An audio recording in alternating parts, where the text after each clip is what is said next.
২০ বছর আগে ভয়াবহ বোমা হামলায় কোনোমতে প্রাণে বেঁচে গেলেও ২ পা হারান নূর ইসলাম নাহিদ। কৃত্রিম পা সংযোজন করা হলেও নেই ভারী কাজ করার ক্ষমতা। সংসার চালাতে এখন তিনি চা বিক্রেতা।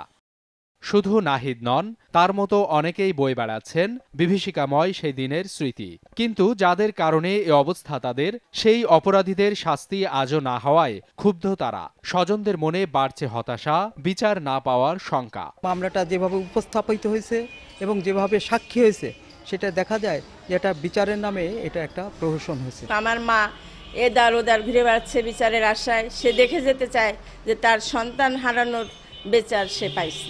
উদীচী হত্যাকাণ্ডের বিচার করার মাধ্যমে অন্য সমস্ত হত্যাকাণ্ডের বিচার করলেই আমাদের সাংস্কৃতিক কার্যক্রম এটি মুক্তি পাবে। বিভীষিকাময় ওই ঘটনার পর অজ্ঞাতদের বিরুদ্ধে 2টি মামলা করে পুলিশ। পরে 23 জনের বিরুদ্ধে চার্জশিট দেয়া হলেও অভিযোগ প্রমাণিত না হওয়ায় 2006 সালের 30 মে তাদেরকে খালাস দেন আদালত। 2010 সালে উচ্চ আদালতে রায় পুনর্বিবেচনার আবেদন করে বাদীপক্ষ। পরের বছর ওই আপিল গ্রহণ করার পর এখনও বিচারাধীন। অ্যাটর্নি জেনারেল মহোদয় তৎপর হলে মামলাটি শুনানি হবে, শুনানি হওয়ার পরে মামলাটা বিচারে আসবে।